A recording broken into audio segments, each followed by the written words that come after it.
It's email went out of class. Two things. Separate questions. One was the terms of trade business, and the other, the exploitation of the workers in this former Soviet Union. So let me do both of them, since they do appear on this third example. So it makes no sense to ask you the question if it's not clear what is the answer. So let me do them in order. Terms of trade. I understand this is repeating, and for some of you, you'll be a bit upset. You can live with it. First, let me do the terms of trade, then I'll do the exploitation business. Okay, so the argument here is that starting with this collectivization in agriculture, what the state did is what it already had accomplished under NEP, New Economic Policy. So the state turned the terms of trade against first the ancient farmers under NEP, and then under these communist farmers under the collectivization effort. And turning the terms of trade against agriculture means basically that the farmers are being discriminated against in favor of state capitalist industry, whether it occurs in the Soviet Union or any other place. Number two, rising exploitation in state capitalism enables the state capitalists, the Council of Ministers, I'm going to call them for short COM, the Council of Ministers, very few people in the state, to get more and more profits in their hands, which they then can utilize to expand the conditions of existence of state capitalism. But the costs of these two kinds of strategies, first one, turning the terms of trade against the communist collectors, and the second one, rising rate of exploitation, both of which give more resources to the COM, the cost of that is increasingly upset and angry segments of the population, which if you add together in agriculture and industry is the majority of the population. So I understand these are successful strategies in pumping more profits out of workers and squeezing communist collectors. I understand it. It enables the Soviet Union to do what it did in terms of these rising expenditures. But the cost was increasing stress and strain in that society, and eventually it led to the rebellion in the 1980s. So that's an explanation of why it fell apart.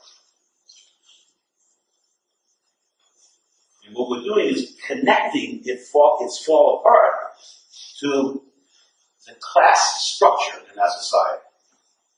That's precisely what is absent from other types of analyses that you hear about and read about. So let me start with agriculture. Okay. There are two parts to the economy that I want to focus on. One is these communist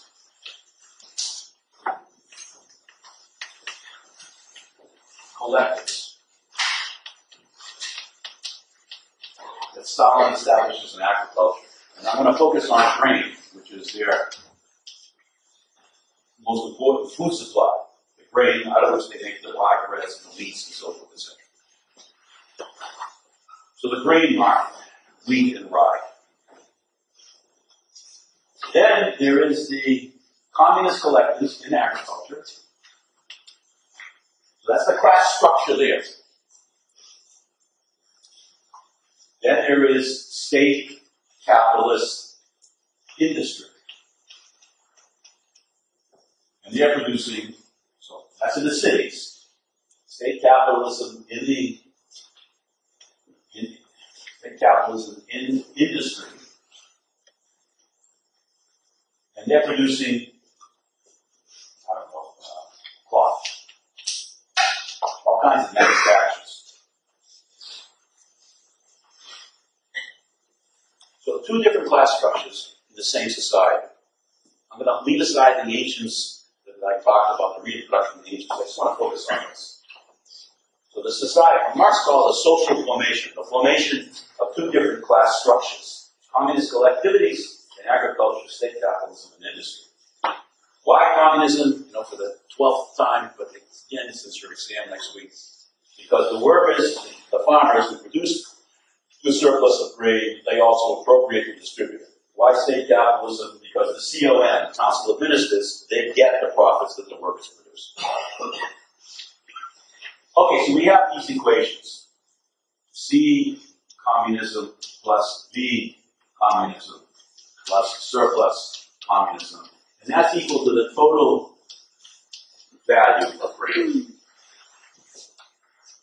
So to produce grain, you need means of production and you need labor power. And by the same logic, you need also means of production to produce cloth.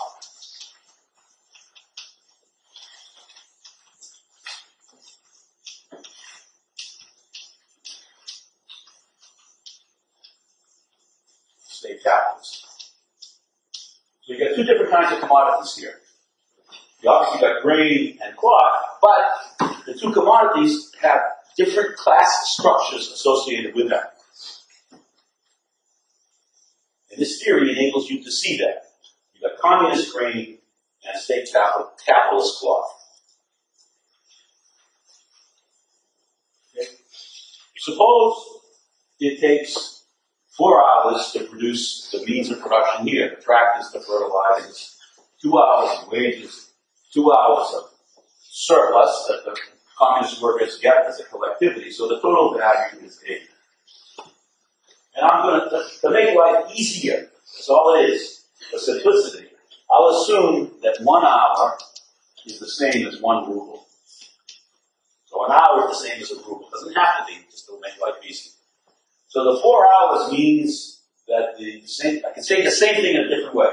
It takes 4 hours to produce the tractors, that is, the tractors are sold for $4, and that's what the communist collectivity has to pay for them. They rent them from the machine tractor station, it costs them the $4. I'm sorry, 4 rubles. They pay their wages 2 rubles, they have profits of 2 rubles, the total value of the grain is 8. 8 hours are 8 rubles.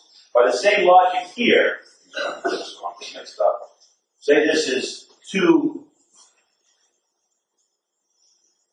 You're not going to be able to see this. Say this is 2, 1, 1 equals 4 rubles.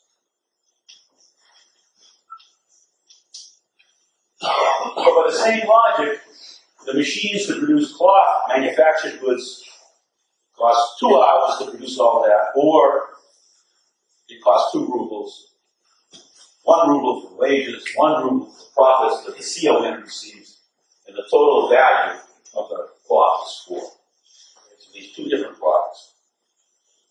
The state planners, is called the Soviet Union Gas Plan.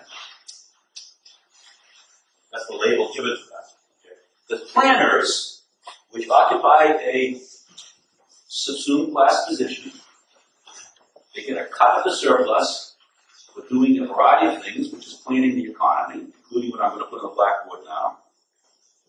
So they get a cut of surplus as planners. So the CON has to give a cut of their surplus to Gosplan that plans all this. Thousands of people work here in the state bureaucracy, many of whom are economists. They set, I'm going to assume it's not a market system, it's not a private market system, it's a state market system. So it's the adjective is an administered market, a state market. The planners set an exchange between what? Between these 2 different class structures. So because, grain and cloth have to flow, as I explained to you, from one sector to the other, because you need both to live. So they set the exchange 1 food equals 2 cloth. Why might they do that? Well, because it costs the farmer 8 rubles to produce the grain to make their profits, or 8 hours, and it costs 4 rubles or 4 hours would make a unit of cloth, and this is kind of fair.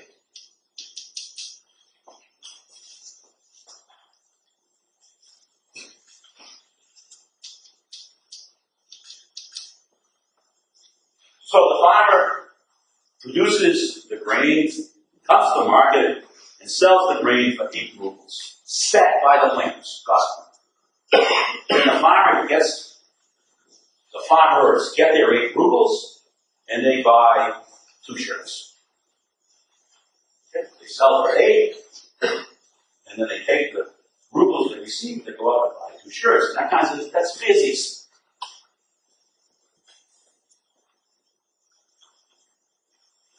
Because the farmer gives up 8 and gets back 8. And the same thing goes the other way for the manufacturers. They give up something which is cost them 8 and they get back 8. But suppose then the planners do something different than this. Okay? Instead of this, they establish, which is what I did before with you, this.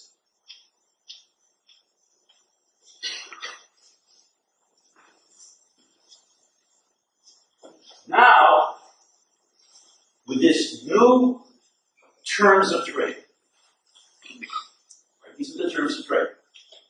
With these new prices, these new terms of trade, which the state sets, the farmer sells the grain, as before, but now for 4 rubles, 1 unit of cloth.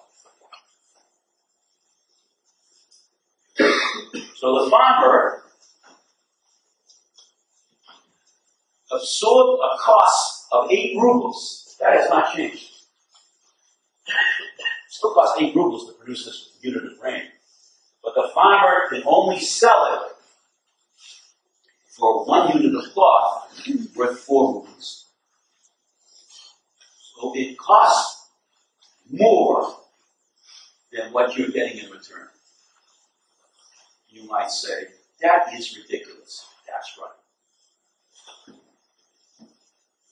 That's why you had increasingly angry communist farmers, because it still cost them 8, but they were forced by the state to sell their valuable grain for less than what it's worth. Not 8 anymore, but rather a smaller amount. By the same logic, the state capitalists could now sell their cloth for more than what it's worth. So in other words, if the manufacturers, remember they were getting rid of 2 before, now they can get 2 units of food. So they can get more food under this new regime than they had before, and hence they use that grain to employ more workers and expand state capitalism. So this is a turning of the terms of trade against the communist collectives which Stalin set up, getting them angry and upset and recalcitrant and so forth, but encouraging state capitalism, which he called socialism, because of the collectivization of the means of production and the plan. So he paid no attention to who was appropriating the surplus. And if you raised that question, you were dealt with partially. There were people who did. There were people who had studied Marx and wanted to know who the hell is getting the surplus in this country. These are the workers. And when they raised that question, they were dealt with very harshly. Very famous name, I cannot spell it to you. His name was Friedrich, very famous economist, very clever Marxist. He raised the question and he disappeared. It wasn't as if people didn't understand what was going on. They did. Okay. Notice that it's a footnote to this, because it is just a footnote.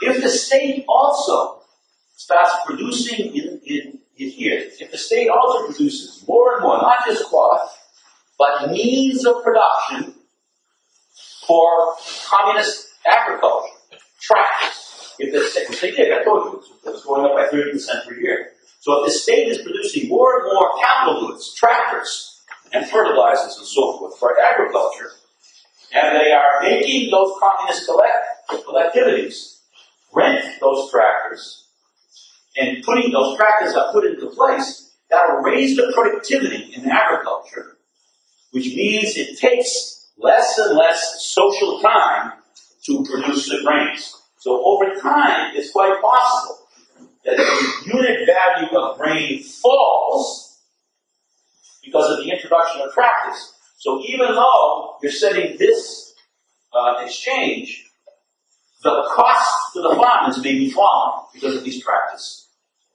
It's a footnote, because that's an offset to what I said.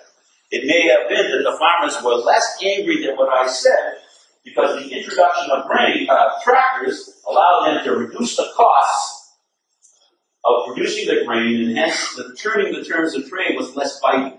Because, yeah, they had to sell it for less, but their costs fell too.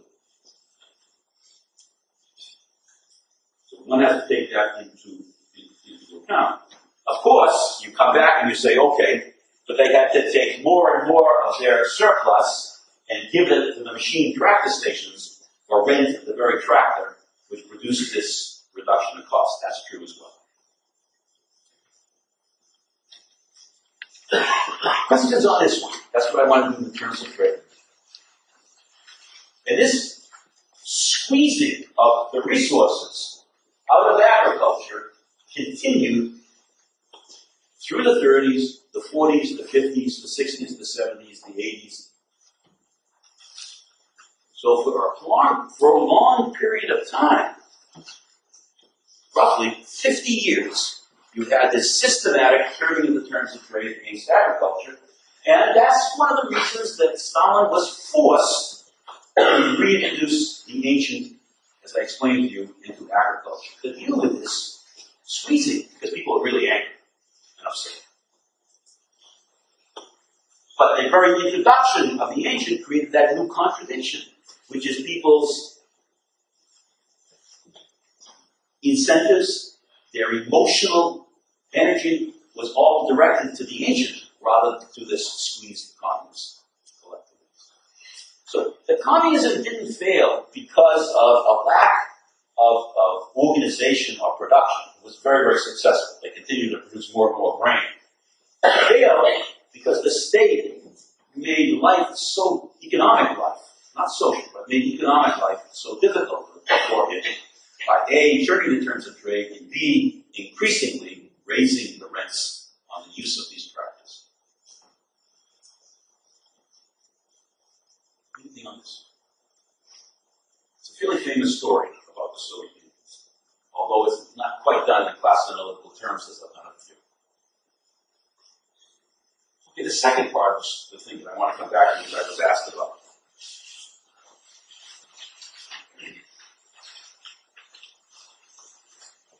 This rising exploitation here in state capitalism.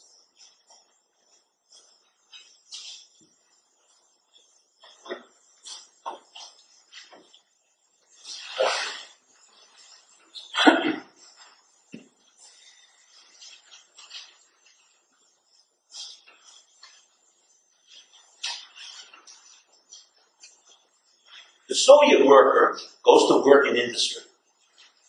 You go to work, and you work for so many hours each.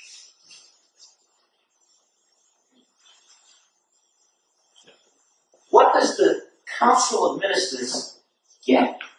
So the Council of Ministers, maybe 1,000 people, the Council of Ministers buys the labor power and acquires the living labor. Jesus. Acquires the living labor. Well, that's, they want to save on money, so you get lousy job. They get the living labor, which is, let's say, 8 hours of actual labor. That's what they get. So the CON, the Council of Ministers, acquires Remember now? The use value of labor power. So this is, when you do this exam, this is the use value of labor power. That's what this is. The living labor, 8 hours of actual labor performed.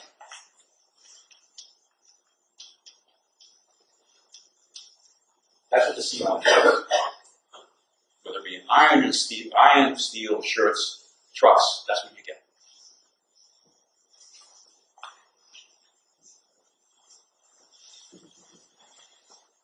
Then the question is, okay, what does this yield in value to the COM? So let's do that. They get 8 hours of labor.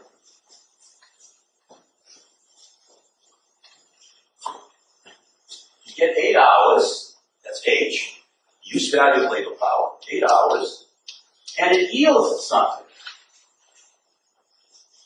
So you want to, this is the yield factor.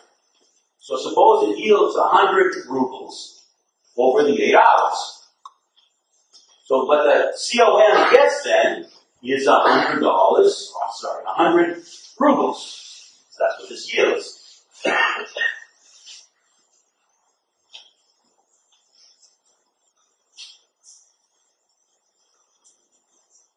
So this is the gain to the state capitalist. That's COM. The living labor times what it yields. Marx calls this I. The intensity of living labor gives us the total value added by the workers,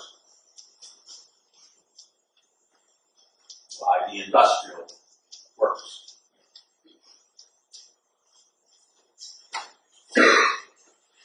That's what you get. You all know by now, in order to get, you got to give. That's what you get, but you got to give something. What you give the workers, what the industrial capitalists give the workers, is a wage. It's not slavery. It's not feudalism anymore. It's not the ancient. So the industrial capitalists get this, but there's a loss. They have to give something up in order to gain this. So they gain $100. She said, what are you doing this? They gain 100 rubles. That's their gain. Once again, stupid question, but nonetheless, bear with me. We're almost at the end. You don't have to listen anymore.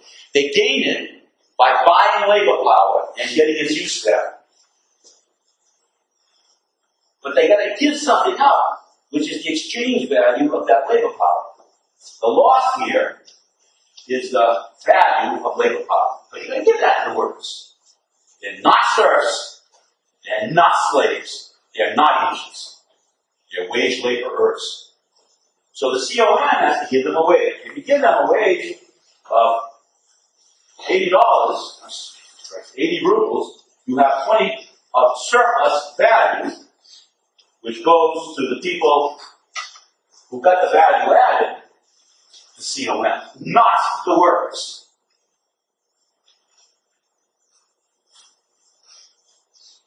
That's why it's capitalism inside the state enterprises, because these are state enterprises. So the COM appropriates $20 from these workers, 20 rubles from these workers.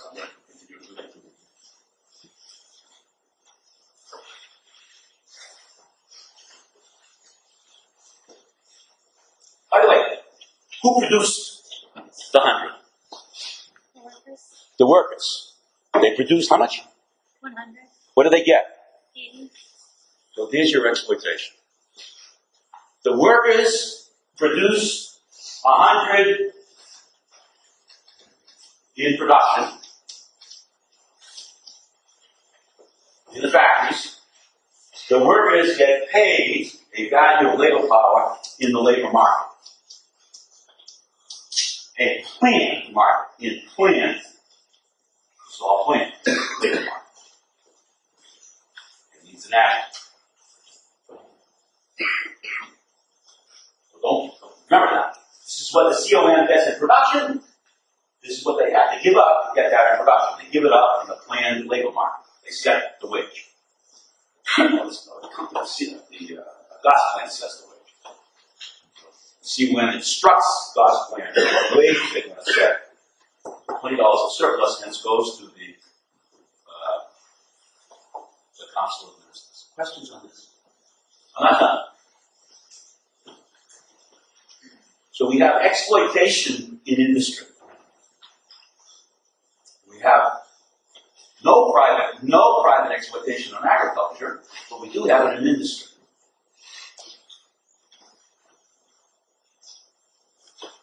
Next. Let's see. Erase this.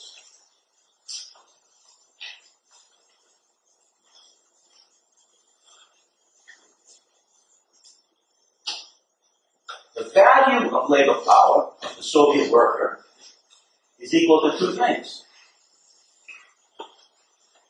What does it take? What does it cost for the worker to reproduce him or herself? That's the question. Because you've got a commodity labor power that's being bought and sold here. So what does it cost to reproduce this?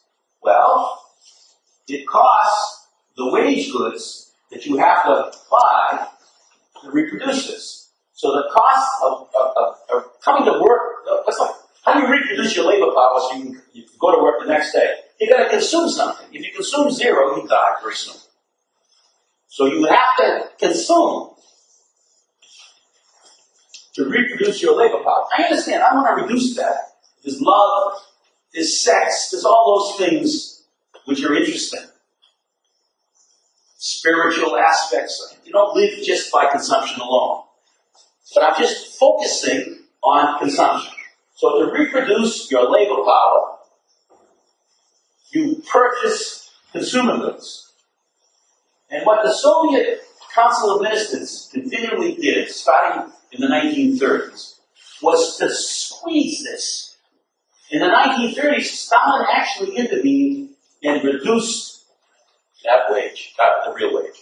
This is the real,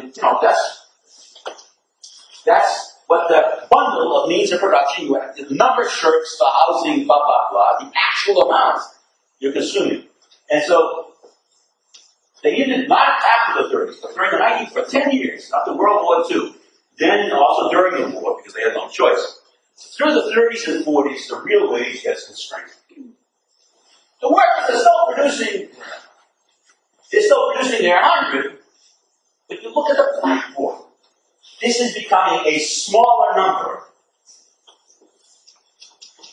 And hence, the surplus is growing because they systematically constrain the real wage.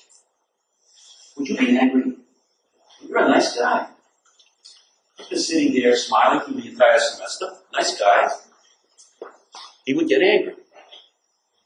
Multiply him by 150 million. Because this goes on for a long period of time. So you're reducing this, number one. Number two, this is also being reduced. Why?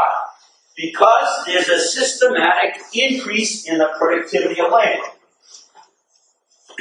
The productivity of labor is rising, and these are reciprocals. A rise in the productivity of labor means it takes less social labor to produce things. So this is the reduction in the quantity of labor you need to produce stuff. And the productivity of labor is rising because the composition of capital in state capitalist industry is rising.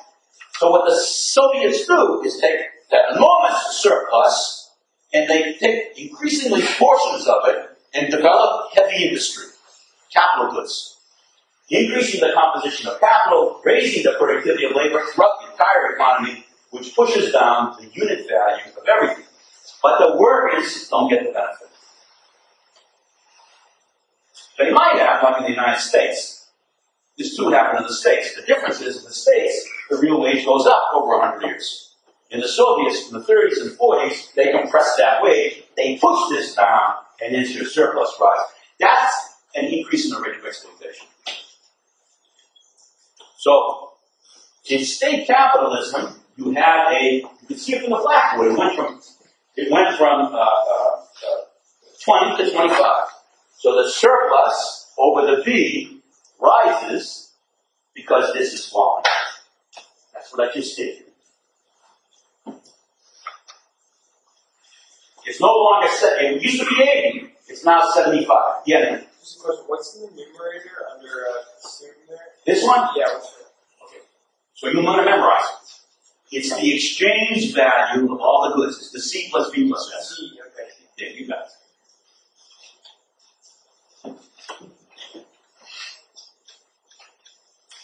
So the surplus rises in part because of a rising rate of exploitation. And what's that going to breed in the society? Discontent, anger, and upset. And they're going to blame it on socialism, or communism and socialism, because that's what they've been told. Second, we're not done. Right, it's a revolution that's going to occur, a rebellion in the 1980s. That's a major event. So what I did for you with the end of feudalism, I have to do now, and the rise of Bolshevism, I have to now do with state capitalism, just like we did before. We've got to link it to the class structure. At the same time this is going on, the Russians under Stalin, and it continues all the way through to the 1980s. At the same time this is going on, the Russians make a systematic attempt to increase this. And this is called speed up. They work the same hours, but the idea is to produce more value in the same hours. How do you get the workers to work faster so that when I started, I got 80 here. Okay, now this becomes 125. Oh my goodness, the surplus rises to 45. Wow! If you can get these same workers to work faster in the factories, producing more, you'll have more value.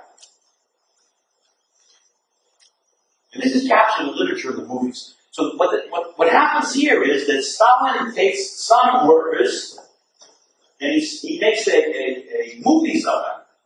And he says, look, this worker can produce, not just 1 ton of steel, but 5 tons of steel. So these are special workers, and we should emulate them. We should always be like them in order to build socialism and communism in this new civilization. And so he continually increases the speed up in the factories by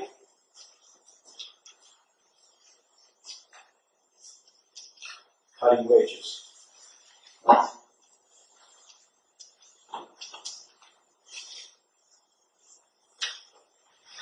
The success of speed up by paying lower real wages is an explosion of the surplus. But you got, once again, unless you deal with it, very upset industrial workers. They're working faster, they're doing it more successful. They're working faster by raising the intensity of labor. So they're working, raising the intensity, paying not the same low wages. Wow.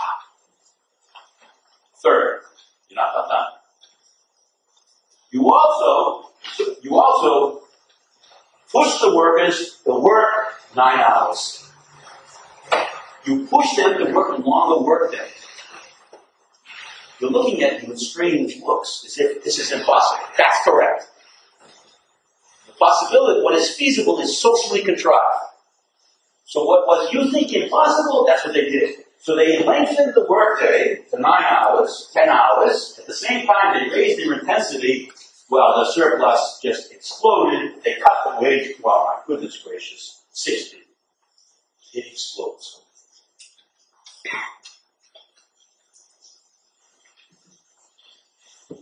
Finally, this is not just one worker. You multiply this by many workers.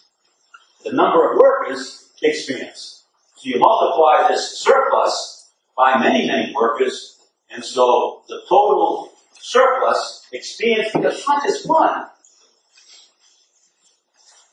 It's a couple hundred million. And why does this grow? Because increasingly, they take the surplus, COM takes the surplus and expands employment. So in your notes, buried there someplace, the delta C plus the delta V takes off.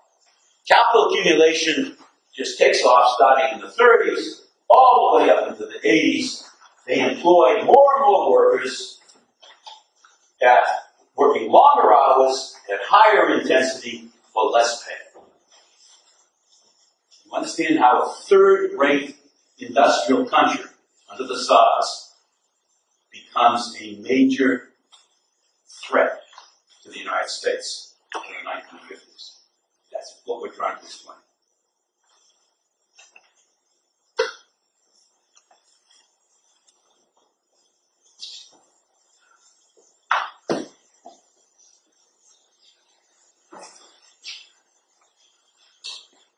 Okay, so, summarize.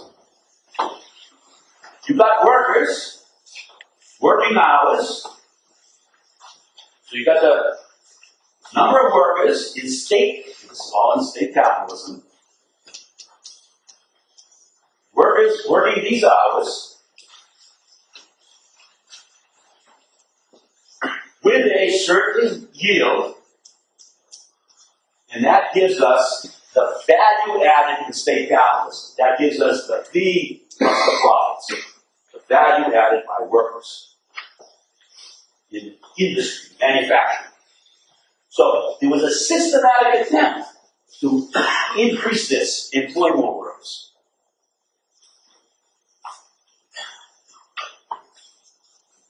So capital accumulation took off, again starting in the late 20s and 30s in industry. Employ more workers in industry. It was growing, if I remember correctly, the numbers I gave you, 7% per year or some crazy figure like that. Where do they live? They live in the cities, but there's no housing for them. You can't build housing fast enough to absorb that many people. So where do they live? Anybody? How do you solve this problem? Yeah. Pardon? I can hear you. Set up with places to live in. Actually, some people, yes, that's correct. Some people, they actually lived inside the factories. But if you have an apartment house that you've got to build real quickly, you will, and it has 100 apartments, you're going to stuff 2 or 3 families in the same apartment. You must have read stuff about it, so seen movies. That too breeds discontent. Think of it. In a 4-room apartment with 2 bedrooms, you have 3 families. What? With a half a bathroom? A small kitchen? You know what that means? It's called stressful strain. You go home from work, when you're working long hours with accelerated work for payment for wages that are being cut, you go home for a little bit of solitude, a little bit of peace and harmony, and what? You got 15 people in the apartment. You think it's bad in the dorms? Imagine what this is like. There's no escape from this. But in order to employ all those people, you've got to find housing for them. So the housing gets built very quickly. It's kind of shabby housing, some of which you still can see if you visit the Soviet Union and especially East Europe. It's a symbol of what they tried to do in a short period of time. But you're quite right. They also built some of these housings alongside the factories, and actually some people actually stayed in the factories themselves. The hours. There was continual pressure to increase the length of the workday. And finally, there was also pressure, dramatic pressure, to increase the intensity of labor. So all of this is your living labor, okay? That expanded the use value of labor power by buying this labor. You're buying labor power, but you're buying more and more labor power. Employment is growing. Working longer hours at higher intensity, and hence the right-hand side just explodes. People can't believe it. The CIA is blown away by the growth in manufacturing. They do studies of this. The Central Intelligence Agency, CIA. But not just that. The right-hand side expands, but by cutting the V, the surplus just goes like this. You see that? So you got more value in the brackets. It's growing. Why? Because what I just explained to you, this is all growing. But then you constrain the V of the workers, and hence the profits of the CON just explode. That's the successful state capitalism in that country. You can duplicate this, not as great, in Hungary, Poland, East Germany,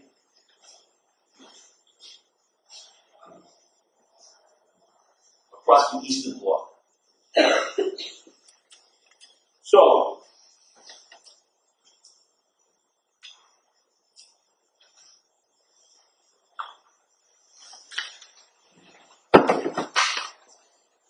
you have a turning of the terms of trade against the communist collectives and problems with agriculture. You have rising mass and rate of exploitation in industry. The result of which is that the surplus received by the Council of Ministers, the state capitalists, is expanding, and the resources that they're drawing out of agriculture is expanding. State capitalism. The surplus in state capitalism, for the reasons I just gave, that's increasing.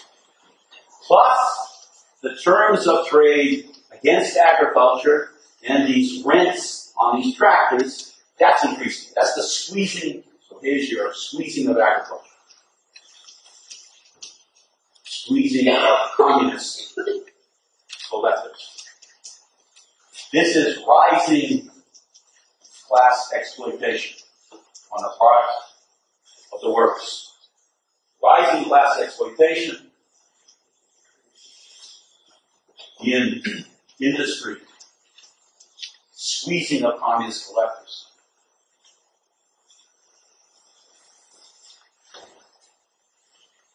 We're not done. It's not, rebellions are very rare in human history. They're very rare. So this is a rebellion. So things got to be tough. So we're not done. To push these people to get rid of this kind of society.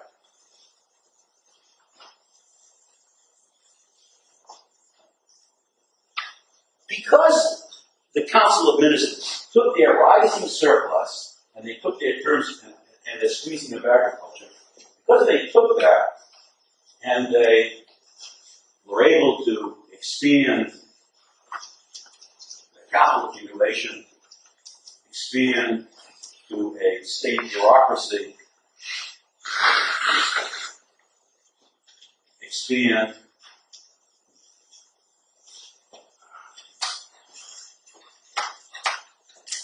state bureaucracy includes the police, the planners, the managers, the military, and finally the public goods. Public goods. So they were able then to expand all this, because this was rising. So they continually bump this, bump this, bump this, bump this.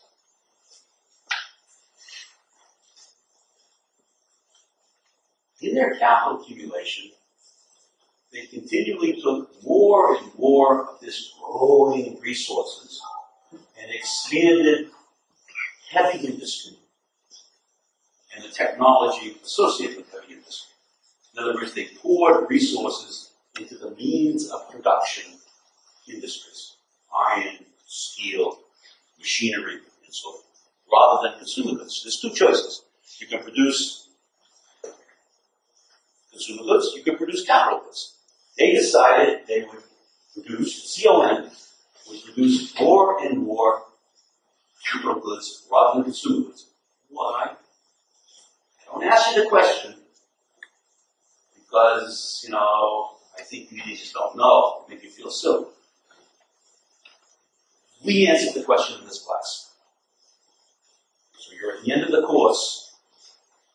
Why did they do that? Why did they take their expanding resources and develop heavy industry rather than consumer goods?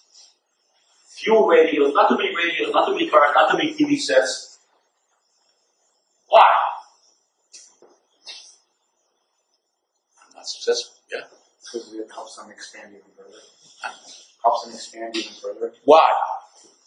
They didn't want people knowing what was going on, so they... I'm sure. But there's got to be a reason I gave you. They're concerned with becoming industrial power.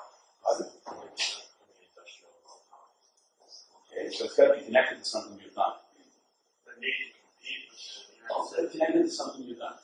So the answer is, I'm not going to stop now. It's not that you're, yeah, so you can produce more stuff in Russia instead of... yeah, but why? I understand, I don't disagree with you, but why? What's the underlying, you ready now? Theory. That's what theories do. They push us to do something we may not otherwise do.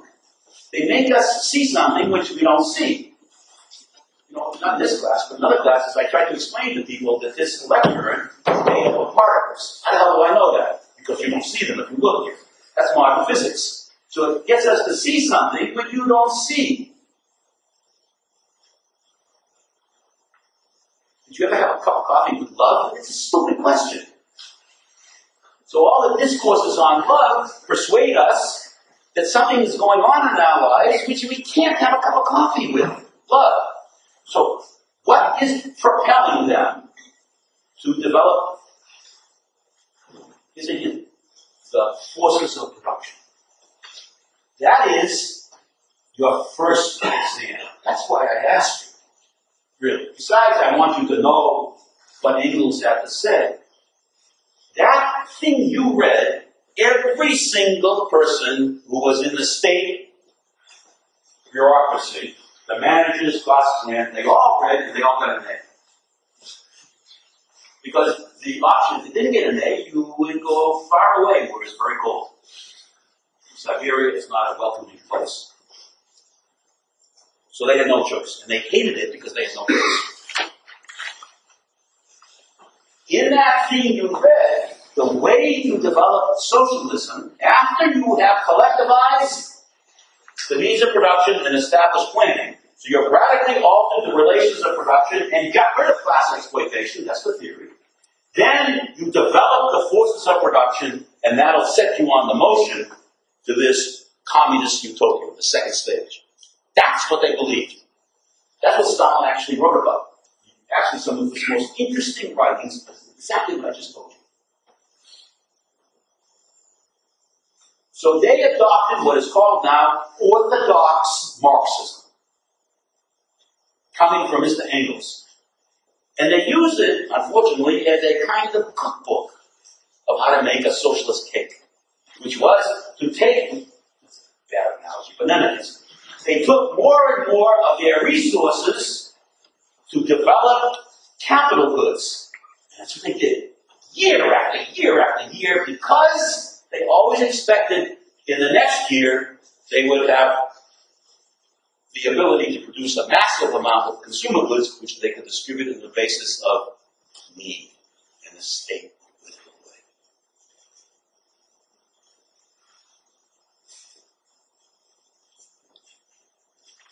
But the effectivity of that was a shortage of consumer goods. So you're squeezed. That's another way of saying the real wage was lower than what it could be otherwise. Because the real wage of these workers and these communist farmers could be spent on consumer goods, on radios, so forth, cars, blah, blah, blah, like we have in the States. So private consumption was less than what it would be otherwise because you're devoting so much resources to capital goods. But everybody's employed. Right? Everybody's employed in agricultural industry. They don't know from unemployment. Everyone is employed because the state is industrializing as rapidly as it is. Well, if everybody's employed and everybody's got income, but there's not enough consumer goods, what's going to happen? There's going to be tremendous pressure in the market. Because everybody's fully employed, everybody has an income, whether it be in agriculture or industry, but you're constraining the supply of consumer goods because you're producing so many capital goods, so there's going to be a continual excess demand for consumer goods in the society. And the way the state deals with that is to put a tax on all the consumer goods that are produced. And it's called a turnover tax. It's like a sales tax. So what the state does is the exchange value per unit use value of these goods. And what the state does is continually say, okay, you can buy them at that, but we're going to put a tax on that. And that's going to be the market price of these goods. And what it does is continually increase the turnover tax to, as it were, mop up the excess demand. It taxes away their income. So over here, we have now this turnover tax, another cost to the workers. Now, it's true, it gives more resources to the state to do what they're doing on the right-hand side, but you can see the tensions that are building up in the society on the part of the communist workers in agriculture, the workers in industry, their rising exploitation in the factories, and now these taxes that they have to pay when they go out and want to purchase a radio.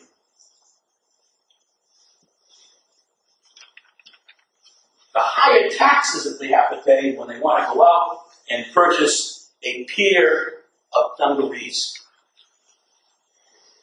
Because there's tremendous demand for dungarees, for jeans. There's a limited supply.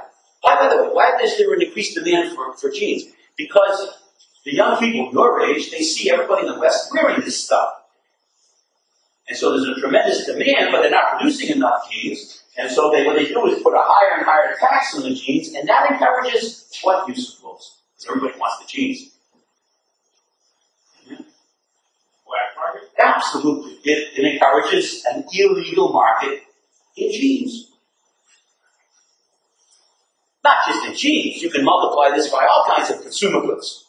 And that illegal market in consumer goods tends to undermine the society. That's what illegal markets do, whether it be in Mexico today or it be in the former Soviet Union.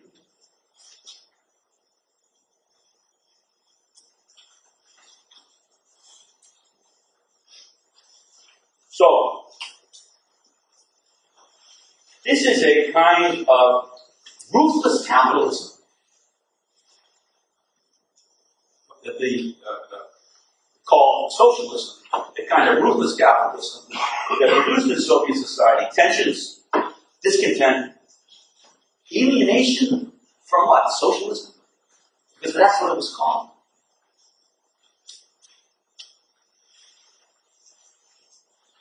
And the risk of revolt that had to be put down one way or the other. And one way to put down or to kind of repress this discontent that is simmering throughout the whole freaking society, one way to put it down is to increase the supply of public goods. Because you can say to the worker, whether it be in agriculture or industry, okay, we can't help you. You've got to make the sacrifice, whether it be higher taxes or whatever, or so forth, exploitation, although it's not called that. But you have to make a sacrifice, but your children can study music. Your children can become hockey players, and it's free. We will train your kids all over Russia to be ballerinas. And so that's what they did. They poured resources into the education of the kids in April, not just in sports, but also in the arts, piano playing, and so forth, etc. And in a short period, it pays off. Big surprise.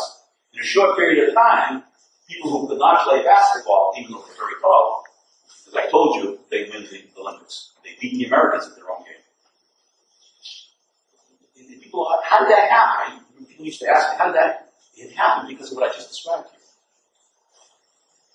So it's connected to the class structure which emerged in that society, and public goods become, in part, a way to deal with that discontent.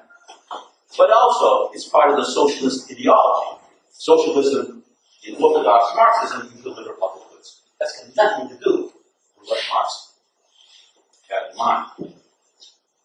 Yes, Johannes. What happened to the excess of capital? That's terrible. They built so many capital goods and so few consumer goods, they couldn't make use of the excess machines and tractors, and hence they rusted in the fields. So people tracked in the agricultural sector, and they found so many tractors, they couldn't use them. They were rusting in the fields.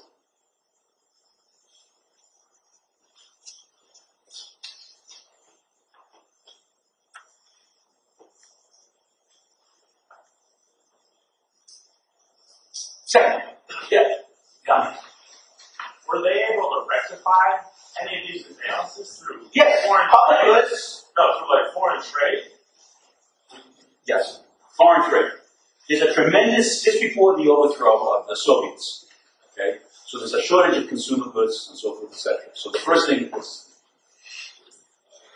Gorbachev comes to office, and the first things he does is import consumer goods.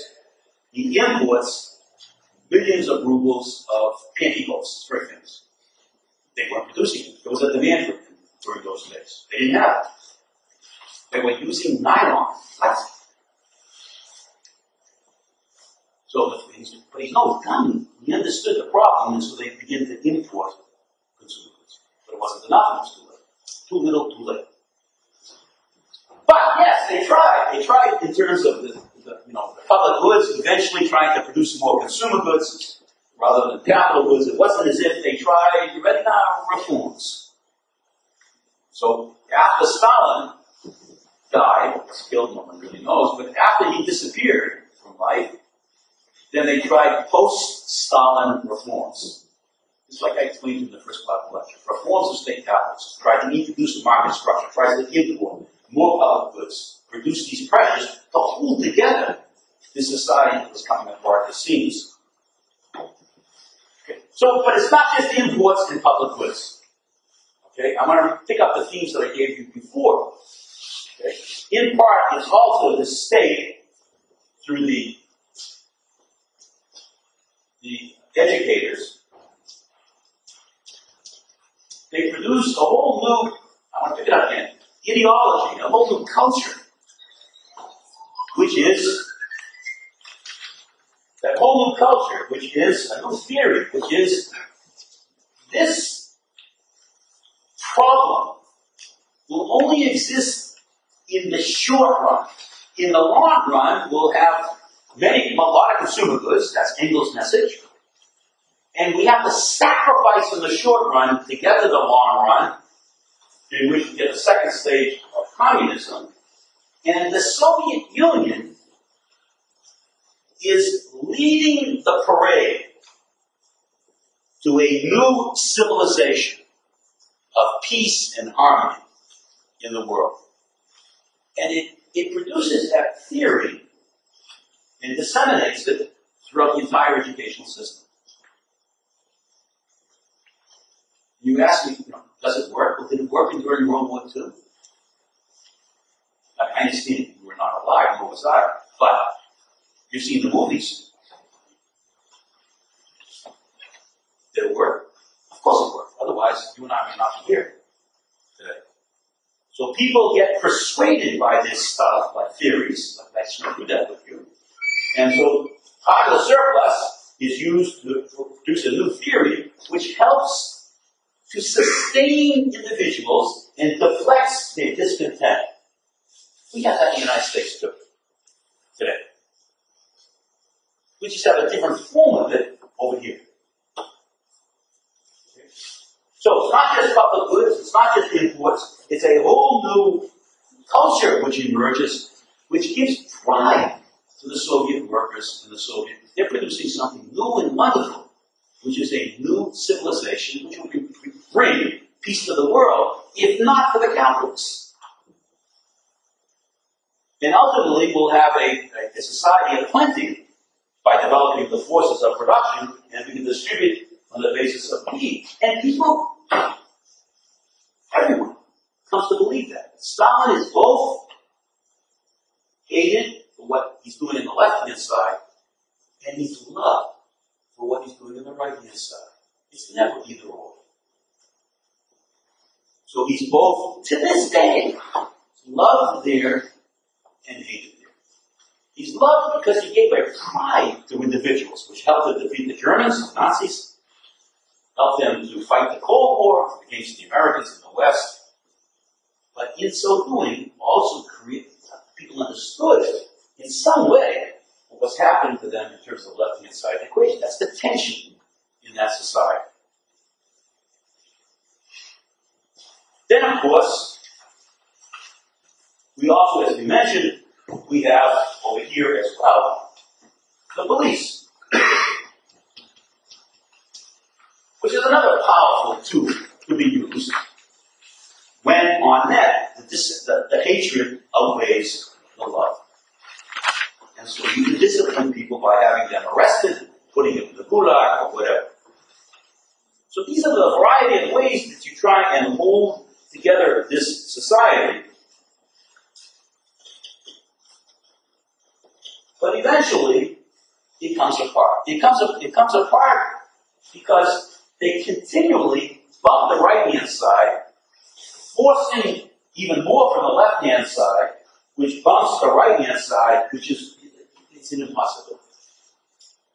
There's continual pressure to capital accumulate, expand the subsumed classes, expand the military, Afghanistan, the Cold War, expand the public goods. That puts more pressure on the left-hand side, that gives them more surplus, to bump capital accumulation. So it's a treadmill that they can't reform and can't get off, and eventually it explodes. Afghanistan is a real, as I mentioned, it was a real problem here, as is the Cold War. It's a real problem. And eventually the thing comes apart. And what replaces it, once again, when it comes apart, is a transition to private capitalism, along with the collectives in agriculture and the agents. So the state capitalism is disbanded.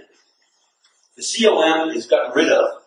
And those factories and so forth, etc., in which the CMs, the Council of Ministers, sat, they're all, they issue shares of stock, and they're all sold to the public. To make a long story short, they're sold to the public, and the public, in turn, after a few years, so they're so desperate, they sell their shares to the same people who occupied the former Council of Ministers. And so the same family, the same individuals, now become the new private capitalists in this society. And if anything, the rate of exploitation is probably higher than what it was under what I just described. So that society is probably even more fragile today than it was in the 1980s. And that scares people. I'll see you next time.